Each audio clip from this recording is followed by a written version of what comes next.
Well, this is a particularly fulfilling introduction for me.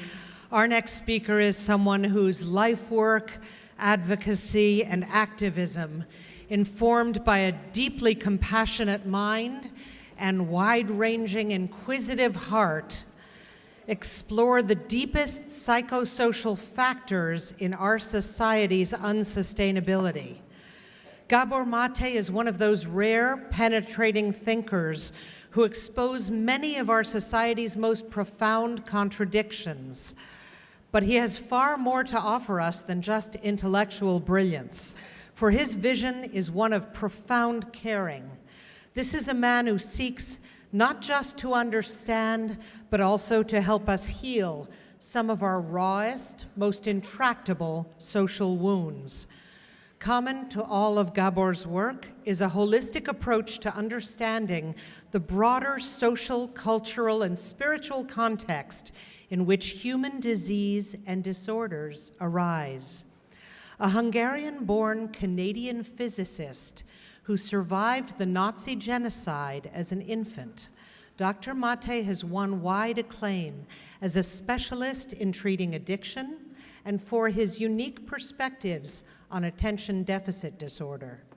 His internationally best-selling books include In the Realm of Hungry Ghosts, Close Encounters with Addiction, When the Body Says No, The Cost of Hidden Stress, and Scattered Minds, a new look at the origins and healing of attention deficit disorder. Based in Vancouver, he has long worked with patients suffering from mental illness, drug addiction, and HIV, or all three, and has been a major advocate of harm reduction and a sharp critic on the war on drugs. One of the major themes of his work has been the crucial impact of childhood experiences on our mental and physical health and the critical need for nurturing adults in children's lives to guarantee healthy brain development. He makes a very strong case that the stresses modern social structures and inequities place on families and the absence of non-stressed parenting are proving highly destructive to children's well-being and to the future of our society. He is also a passionate advocate for a form of medicine that honors the totality of our human beingness, the entire mind-body-spirit continuum. Please join me in welcoming one of the most incisive diagnosticians of our society's deep diseases, and a man who is a visionary healer whose insight, clarity, candor, and compassion may offer some of our best medicines. Dr. Gabor Maté.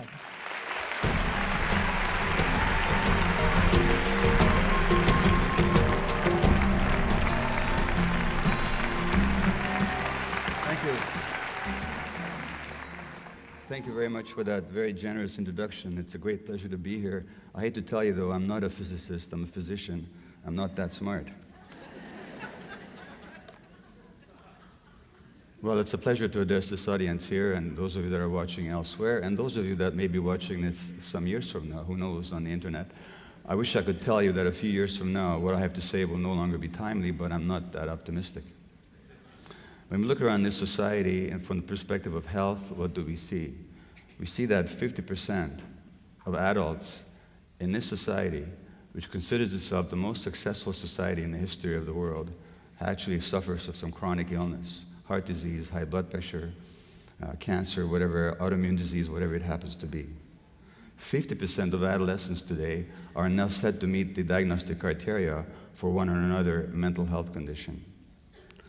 There are 3.5 million children in this country who are receiving stimulant medications for ADHD. And in my own country, Canada, the number of prescriptions for ADHD has gone up 43% in the last 5 years. There are 500,000 children in this country who are receiving antipsychotic medications. Not because they have psychosis, but because they are upset and their behaviors are problematic. What we have here is the massive experiment in the chemical control of children's brains without knowing what actually the long-term effects will be. I know that in Vancouver, British Columbia, where I live and work, there's a clinic at the Children's Hospital specifically to deal with the side effects of antipsychotic medications on children. In the United States, the antipsychotics, risperidone and Seroquel, I think are in the top 4 to 6 prescriptions given out in this country, not to mention the antidepressants. Now, how do we understand all this in this very successful society? Well, medicine, mainstream medical perspective in which I was trained, basically looks at it from a very strictly physical point of view. Mainstream medicine separates two areas that can't be separated. One, it separates mind from the body. So we treat the body as a discrete entity without reference to people's emotional and spiritual lives, number one. And number two, we separate the individual from the environment as if the individual was not affected by the environment. Now, I'll give you 3 examples of how that's simply not applicable. It's been studied now and well documented that children whose parents are stressed are more likely to have asthma. So in polluted areas where the air pollution itself acts as an irritant and therefore increases the risk of asthma, which represents an irritability of the airways, it's the children of parents who are most stressed who are most likely to have asthma. In other words, the psychological emotional states of the child, of the parent I should say, affects the physiology of the child's lungs. And how do we treat asthma? Guess what? We treat them with stress hormones, adrenaline and cortisol. But we never ask ourselves, does stress have something to do with causing these kids asthma? In Australia, to give you another example of what I mean by the biopsychosocial nature of human beings, which is to say that our biology is shaped and affected, influenced for a lifetime by our psychological and social relationships and environment. In Australia, they looked at 500 women or so with breast biopsies for suspicious lumps. Now, before the results came back, these women underwent a psychological interview. It turned out that if a woman had been emotionally stressed prior to the onset of that lump, that by itself did not increase the chance of that lump being cancerous. 0 effect. Similarly, if a woman was emotionally isolated, that had no effect either. 0. But if a woman was emotionally isolated and stressed, the risk of that lump being cancerous was 9 times as great as the average. Now, the physicians couldn't figure this one out, because logically speaking, how do 0 and 0 add up to 9? How does 0 and 0 multiply to 9? But if we understand that human beings' physiology is affected by their relationships, then we see that when stress happens, cortisol elevates in the body, which is a stress hormone, which suppresses the immune system. Adrenaline increases in the body, which disorganizes the nervous system. In the short term, they help you fight back or to escape, but in the long term, they actually can suppress the body. No wonder then that people who are isolated and stressed are more likely to develop disease, which is to say that the disease is not simply a manifestation of some physical process unique to them, but it reflects their particular lives in a particular environment, in a particular culture. And finally, at the end of life, a study in the New England Journal of Medicine some years ago showed that a couple who've been together for a long time, when one of them is hospitalized, the other one has a significantly increased risk of dying, which is to say that the physiology of us human beings is very much affected by the environment. And that is what may be called, and I refer to as a biopsychosocial perspective. We think that may be new. Well, it's revolutionary as far as mainstream medicine is concerned, but it's certainly not new. The Buddha said 2,500 years ago, he talked about the interconnection of everything, what he called the interconnected co-arising, interdependent co-arising of phenomena. So he said, look at a raindrop. It doesn't just contain itself. You can't just understand it as an isolated entity. In fact, it contains the sky. Look at a leaf. It contains the sky in terms of the irrigation. It contains the earth in terms of the materials that go into it, and the sun in terms of the light that's needed to make it grow. And he said that the birth and death of any phenomena are connected to the birth and death of all other phenomena. The one contains the many, and the many contains the one. Without the one, there cannot be the many. Without the many, there cannot be the one. And that was said 2,500 years ago, a lesson we're still trying to integrate and to understand and to apply to our lives. Now, I know that at a conference such as Pioneers, the emphasis is very much on the physical environment, particularly what we're doing to nature. And that's valid and necessary. But I think we need to broaden our view of the environment to actually include also the social, relational, interactive, and cultural aspects as well. Now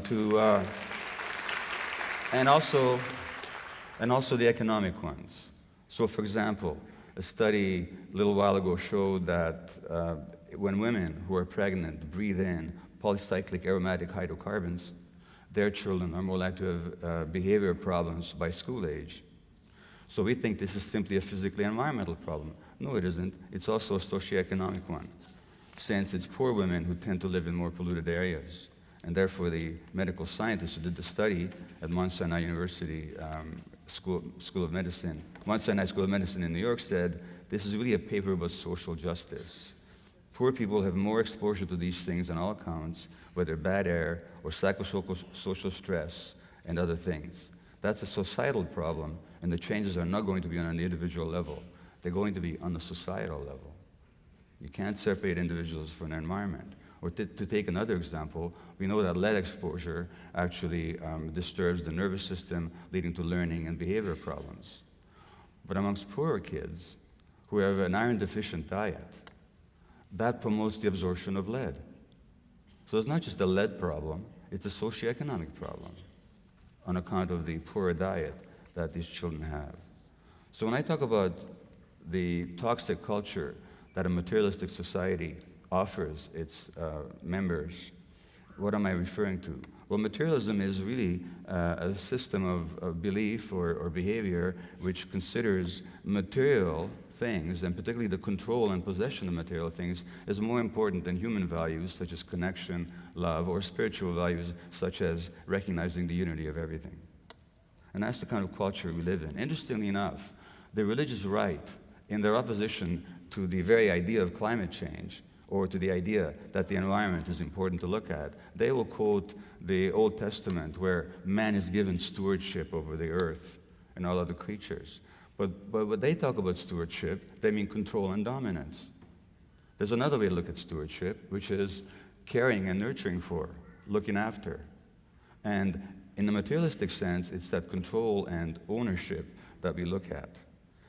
And that means that the culture itself, quite apart from the physical toxins that we spew into the environment and the way in which we're altering the very air that we breathe and the very sun that beats down on us, that shines on us, we actually are affected also by the toxicity of human relationships or the lack of human relationships that this kind of a society that emphasizes material values teaches us to pursue.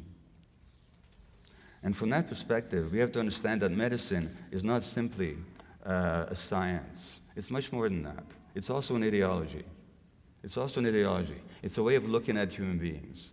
So when we look at human beings as individuals without understanding the importance of their social relationships and their emotional, psychological interactions with others, that's actually a manifestation of the individualistic perspective of the entrepreneur who says that only I matter and what I gain or what I control matters, and we're all in competition with one another.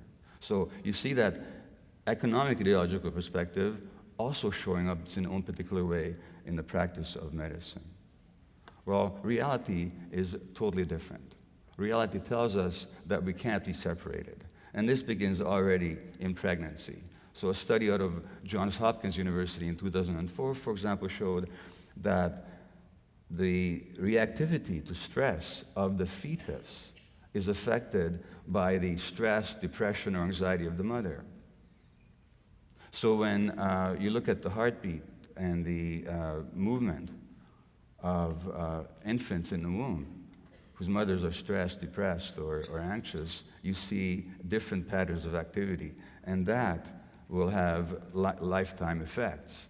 The studies reflect, this paper says, growing evidence that stress and depression can have early and lasting effects on the child life, including increased behavior problems, including learning problems. And we also know that if you stress pregnant animals in the laboratory, their children will be more likely to use drugs as a way of soothe themselves once they've grown up. So this mind-body unity and this interaction of our environment and the individual begins already in the womb. And therefore, how we treat pregnant women, how we provide an environment that's either supportive or possibly stressful, has a huge impact on the long-term development of their yet unborn offspring. And this, of course, happens during infancy as well, because that's a crucial period of brain development, so that the infants of healthy mothers have very different cortisol stress hormone levels than those of mothers with postpartum depression. And if you look at the electroencephalograms of infants with postpartum, of mothers, I'm sorry, the electroencephalograms of the infants of mothers who have postpartum depression, you can tell from the EEG of the child who's depressed and who isn't. So the child's electrical circuitry is already affected at 6 months of age by the mood of the mother. Now, in this society, 20% of women suffer postpartum depression, and another 20% have some symptoms of it. Now, that's not because of an individual problem on the part of the mother. Depression is not an individual issue. It reflects your relationship with the environment. And therefore, in this successful society, we're managing to depress 20% of women who give birth to babies. And that will have an effect on the child's brain hormone levels and neurotransmitter levels like dopamine and serotonin, and on the child's ability to respond to stress in a positive or in a highly charged and dysfunctional way. A report out of Harvard earlier this year talked about the impact of toxic stress on children. And these children who experienced toxic stress because the environment was stressed, because their parents were highly stressed, or dysfunctional, or abusive, later on in life, they have a significantly increased risk of heart disease, obesity, diabetes mellitus, high blood pressure, and a whole list of other medical conditions. Not only that, how does an infant and a young child adjust to stress? Well, by certain coping mechanisms. If you're very stressed, but you're helpless in the face of the stress and you can't escape it or to change it, one of the ways you'll respond is by tuning it out, by dissociating, by throwing your mind somewhere else so you don't have to suffer the discomfort and distress of the pressures that the environment is placing upon you. But if you're doing that when you're 1 or 2 years old and your brain is developing, then tuning out becomes wired into your brain. And guess what? 8 years later, they're going to diagnose you with ADHD and give you medications. And if you're looking at the preponderance of all these childhood conditions that are just burgeoning in our society, autism, Asperger's, ADHD, oppositional defiant disorder, a whole range of childhood disorders, what are we seeing? Not genetic problems, not individual problems, but the effects of a highly stressed environment on parents, which are then passed on to their children despite the parents' love and despite the parents' best efforts. Other studies have shown similarly that early childhood adversity significantly increases the risk of addiction, obesity, autoimmune disease, mental health disorders, and so on.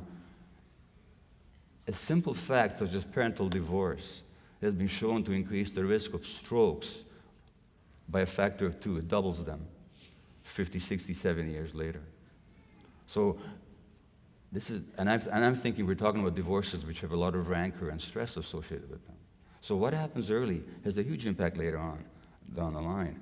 The good news, however, is that similarly, if you understand the biopsychosocial perspective here, we look at a study about stroke victims in their 60s and 70s. If they're surrounded by a loving, supportive community, their chances of recovery are far greater than those who suffer stroke and are emotionally isolated, which again points to the importance of community and the importance of the environment from the psychological, social, and cultural perspective. Well, where does that leave us? Well, it leaves us, first of all, looking at the economic issues.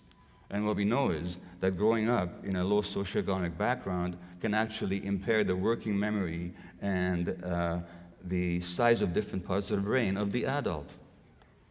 So poverty in this country is far from simply an economic question.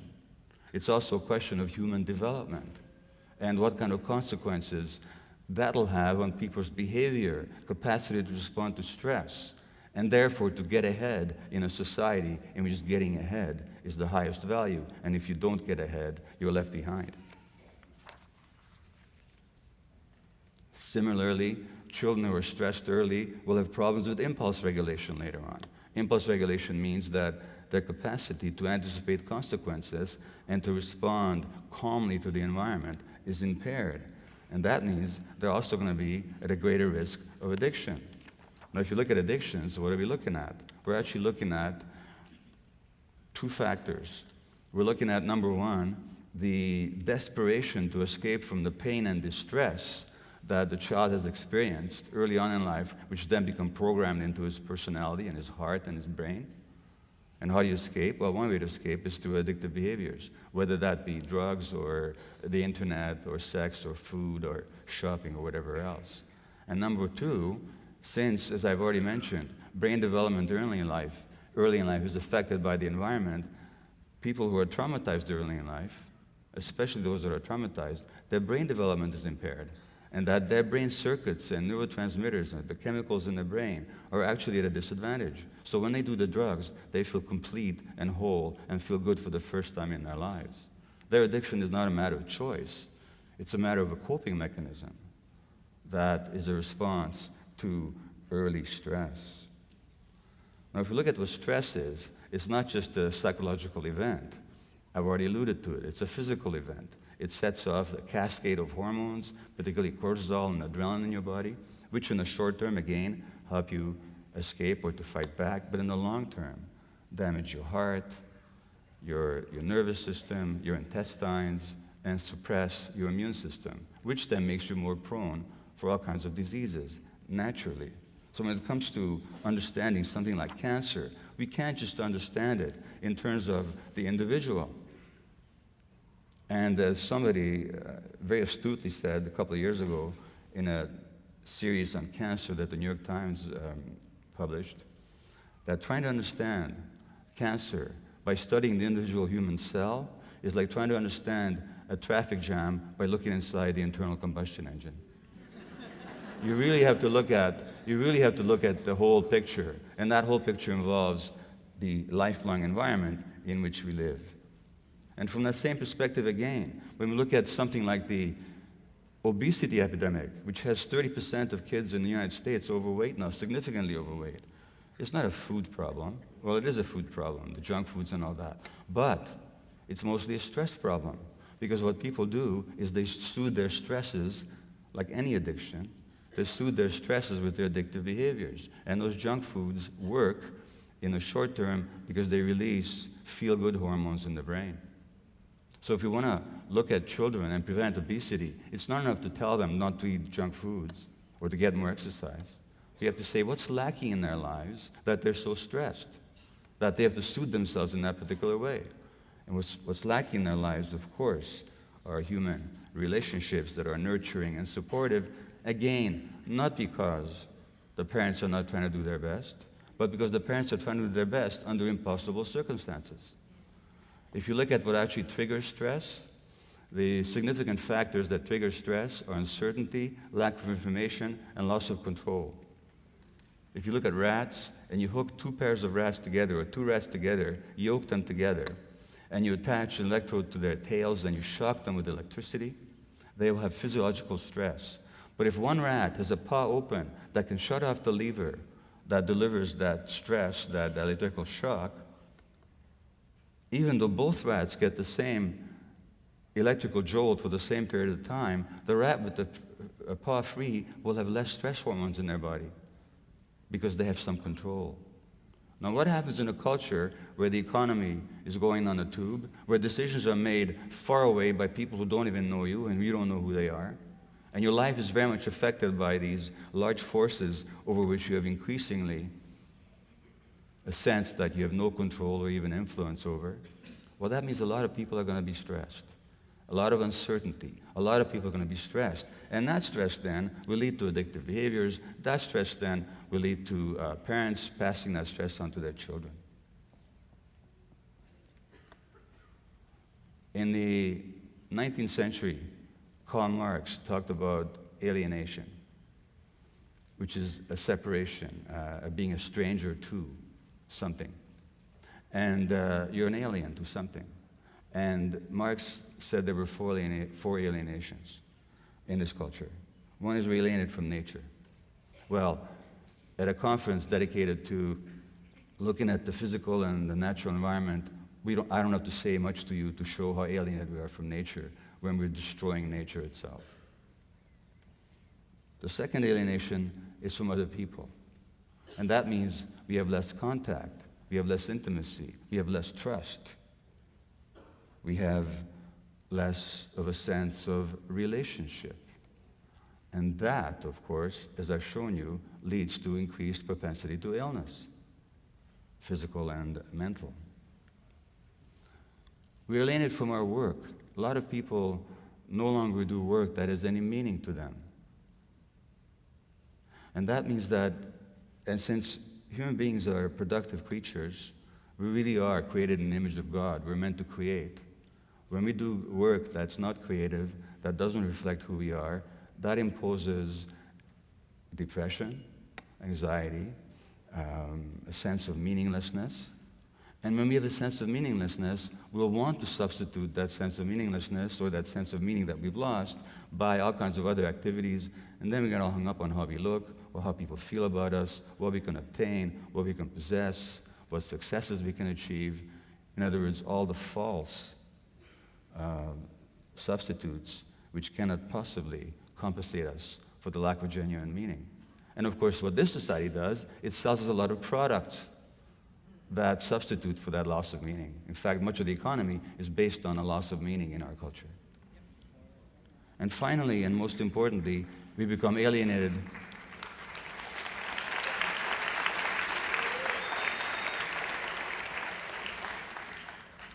Finally, and most importantly, we become alienated from ourselves. Well, let me ask you a question here, and I'm going to ask for a show of hands. How many of you had the following experience? That you had a powerful gut feeling about something, you didn't pay attention to it, and you were sorry afterwards? Please put your hand up if you have. Okay? I think the ayes have it. If I asked you the obverse question, as to how many people have had a powerful gut feeling, you ignored it, and you were glad about it afterwards, how many would not put your hand up? Well, I'm not sure. I'm seeing very few hands here. Well, that means to say, now you know what you're telling me? You're telling me that at some point in your childhood, you got separated from yourself. Because no infant is born without gut feelings. Infants are totally connected to their gut feelings. Have you ever met a 2-day-old who didn't know how to express their gut feelings? And that means that in this culture, something very powerful happens to alienate you from your true self because the world couldn't stand who you really were. And your parents were too stressed themselves to honor and recognize who you really were. Just as a parent, I did that to my kids without meaning to. And then we become alienated from ourselves. We shut down our gut feelings. And our gut feelings are not luxuries, you know. They tell us what is right and what is wrong.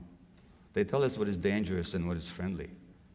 They tell us what is safe and what is dangerous. And they tell us what is true and what is false. So when we're alienated from our gut feelings, we no longer have a sense of reality, no longer have a sense of truth.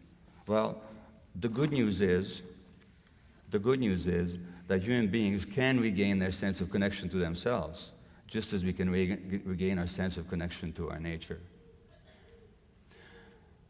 I will make just one final point here about the economics of it. A Harvard study 3 years ago showed that the lack of medical insurance in this country leads to 45,000 deaths annually. This is not an ideological question about healthcare. And most recently, President Bush said, well, there's no problem. Everybody can show up in the emergency ward. Sure you can. Once you've had a stroke because you didn't get treated for your high blood pressure, which you got because you were so stressed, you can go to the emergency ward and you get treated for your stroke.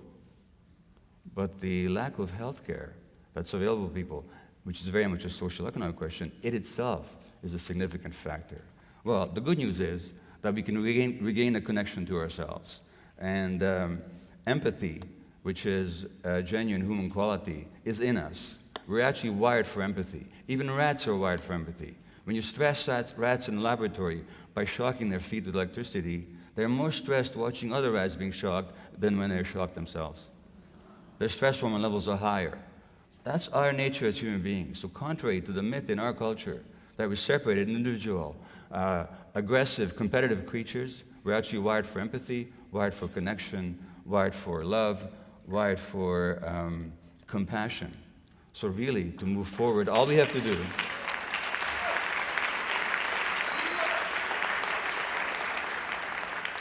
do not an easy task, but it's certainly available to us, is to get back to our true nature. Thank you.